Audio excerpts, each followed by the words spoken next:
आपका बहुत बहुत धन्यवाद।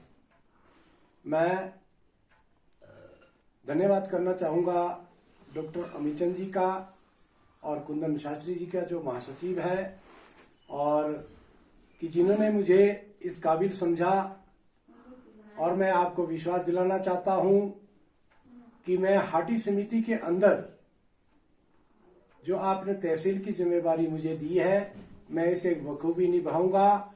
जिस प्रकार का प्रयास डॉक्टर अमीचंद जी ने और शास्त्री जी ने और पूरी हाटी कमेटी ने इतना अथक प्रयास किया कि मैं इनका भी धन्यवाद करना चाहता हूं कि जिन्होंने कि जिला सिरमौर के पिछड़े लोगों के और गिरिपार के लोगों के दर्द को समझ के 40 साल से जो हमारा हक दबा हुआ था वो दिल्ली तक पहुंचाया। और मैं धन्यवाद करना चाहता हूं वीरेंद्र कश्यप जी का कि जिन्होंने कि पार्लियामेंट के अंदर हमारी हाटी की बहुत आवाज उठाई। और मैं भी बहुत धन्यवाद करना चाहता हूं डॉक्टर अमीचंद जी का और कुंदन शास्त्री जी का, जिन्होंने कि मुझे इस काबिल समझा। और मैं आपको विश्वास दिलाना चाहता हूं जो भी मेरे से संभव हो पाएगा, मैं जनता की आवाज को तहसील तक और स्टेट तक और केंद्र तक पहुंचाने का संगठन के माध्यम से प्रयास करूंगा। और मैं धन्यवाद करना चाहता हूं कि जिन्होंने मुझे इस काबिल समझा। और मैं उन जो पुरानी जो कमेटी यहाँ थी उनसे भी मैं आह्वान करना चाहता हूं कि वो मेरे यहाँ सहयोग करें ताकि हम इस संगठन को मजबूती दें और हम हाटी की जो आवाज है इसको दिल्ली तक पहुंचाने का प्रयास करेंगे। जय हिंद। संग्रहा हाटी यूनिट के अध्यक्ष बनने के उपरांत मैं कहना चाहूँगा कि हमारा ट्रांसगिरी यानी गिरिपार क्षेत्र, जिसमें रेणुका, शिलाई और राजगढ़ की 133 पंचायतें आती है, वह 2.5 लाख लोग इस क्षेत्र में रहते हैं जो अपने आप में जनजातीय लक्षण रखते हैं। और ट्रांसगिरी एक अद्वितीय आंचल है, अर्थात ऐसा क्षेत्र जिसमें लोगों का खान पान, रीति रिवाज और संस्कृति राष्ट्रीय धारा से बिल्कुल अलग है।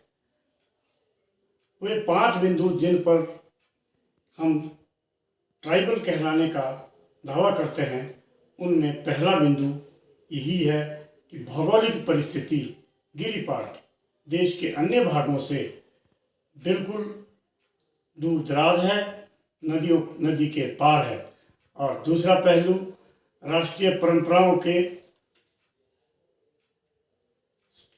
साथ हमारे खान पान, रीति रिवाज, पहनावा और कई किस्म के अन्य रिवाज जो बिल्कुल देश की अन्य उससे अलग अलग पहचान रखते हैं।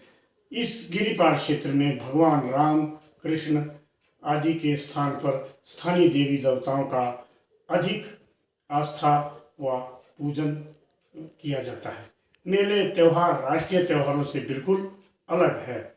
और सबसे आखिर में 70 या 80% लोग खेती का कार्य करने के बावजूद भी छोटे मोटे चावल, चीनी या राशन की दुकानों में राशन लेने के लिए पंक्तियों की पंक्तियां लगी रहती है। मैं सरकार से, हिमाचल प्रदेश सरकार हो, केंद्र सरकार है, आग्रह करना चाहूँगा कि जौनसार क्षेत्र, उत्तराखंड का जौनसार बाबर क्षेत्र, जो कि आज से 50 वर्ष पहले जनजाति घोषित किया गया है, उनके साथ साथ उनकी के स्वरूप में इस क्षेत्र को भी जनजाति क्षेत्र घोषित किया जाना चाहिए, क्योंकि हम पूरे इस क्षेत्र के लोग 133 पंचायतें, 2.5 लाख के करीब जनता वही लक्षण रखते हैं जो उत्तराखंड के जौनसार बाबर क्षेत्र में रखते हैं। इसलिए हमें जनजातीय दर्जा मिलना बहुत उचित और जायज़। किया गया, जो कि वर्चुअल माध्यम से हुआ, जिसमें अध्यक्ष श्री रविंदर चौहान जी को मनोनीत किया गया और उनके साथ महासचिव मुझे बनाया गया। जैसा कि केंद्रीय हाटी समिति के दिशा निर्देश हुए थे कि तहसील इकाइयों का गठन भी करना था और आज इसकी हमें डेडलाइन दी गई थी कि 25 अप्रैल से पहले इन इकाइयों का गठन किया जाना सुनिश्चित करें। तो हमने तहसील संगड़ा की जो इकाई का गठन किया, उसमें अध्यक्ष पद श्री हीरापाल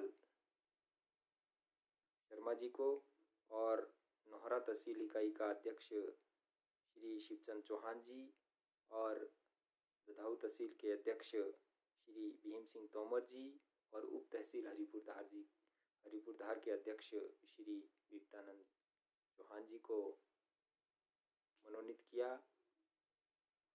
उसके बाद हमने यह प्रस्ताव केंद्रीय हाटी समिति के उच्च पदाधिकारियों को भेजा, जिसकी स्वीकृति मिल चुकी है। तो अब ये जो हमारी तहसील इकाइयों का गठन हुआ, इनकी जो जिम्मेवारी है, मुख्यतः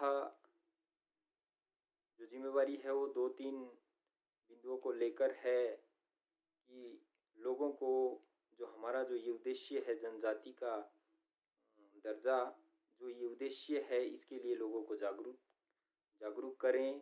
जो हमारी हाटी संस्कृति है उसको बचाए रखें और जो हाटी समुदाय को जनजातीय दर्जा दिलाने में भरसक प्रयास